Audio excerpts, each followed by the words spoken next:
Folks, this is a very quick post talking about really a symposium that I listened to tonight about doctors for COVID ethics. I listened to it after I spent an evening out with my son on his birthday. And but I should say that outside, the volume of traffic in any kind of hostelry, pub, restaurant, whatever, is down to about 20% of what it normally is.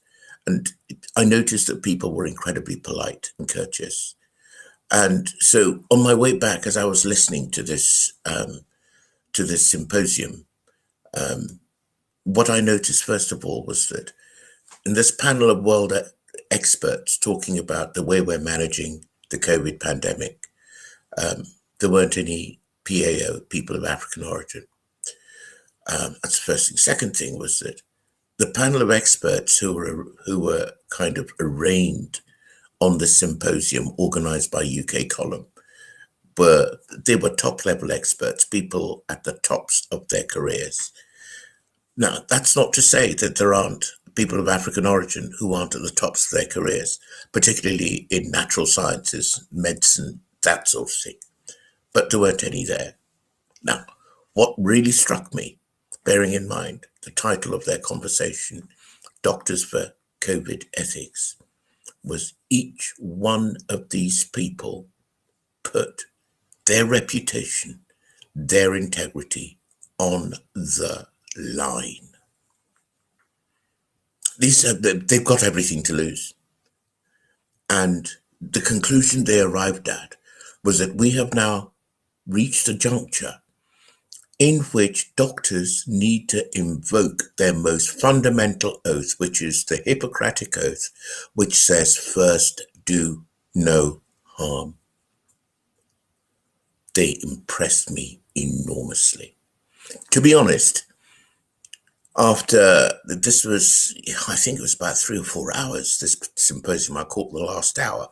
At the end, what struck me was that it was their humanity that was coming across. Yes, they're scientists, but their science does not trump their humanity. Now, that they were speaking out was hugely encouraging for those of us who know that something is wrong with the way this pandemic is being managed. But also, it struck me that actually in our society, in the United Kingdom here, the stereotype of the PAO social commentator doesn't yet exist. There are lots of people of African origin in the media, but I always get the impression, and this is without any disrespect to anybody, that they're there to please people of European origin. They're there they're beholden to people of European origin, that they're there almost as a cosmetic touch to give the Rainbow Coalition look to what broadcast media looks like. They're not there because they're valued for their individual merit and competence.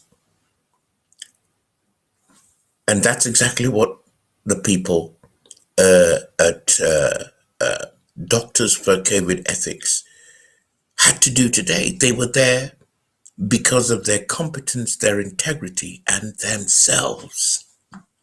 So it strikes me that until this stereotype, the concept of the person of African origin who is speaking their wisdom, their lived experience, and applying it to our lived circumstances here in the United Kingdom, until such a person is created, the lived experience of people of African origin and the wisdom they can bring to bear in any situation will always be missing from any solution.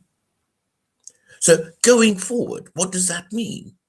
Does that mean that if we are able to see this, what by all accounts looks like a lunge for totalitarian power, does that mean that people of African origin won't have their voices in the mix when that's done.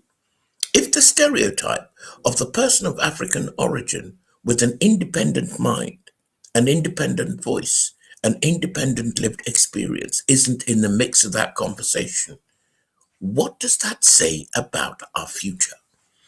So, very simply, this is really a quick note to say that, listen, you don't get to live in a place and stay mute. You don't get to live in a place and hide under a rock. I don't care where we live. I don't care where we live. If a person lives in Africa and hides under a rock, they're doing Africa no favors. Africa doesn't need them. They're parasites. If you live in Europe, America, or wherever, look, we all have different circumstances, we all have different immigration statuses, and so on and so forth. I'm not talking about people at the fringes. I am talking at the countless professionals who work within the mainstream of society. And I'm asking, where the devil are your voices? Where are your voices? It's not a matter of language. It's not a matter of intellectual competence. It's not a matter of non-lived experience. It's all there. But because I suspect that society takes the view that people of African origin should be seen and not heard, people tend to comply with that. All my posts go to the wider public. There are certain things which are specific messages for people of my ethnicity, people of my background, because I'm addressing specific problems that those people face. But together with that, I'm no more than a man living in the country they call the United Kingdom.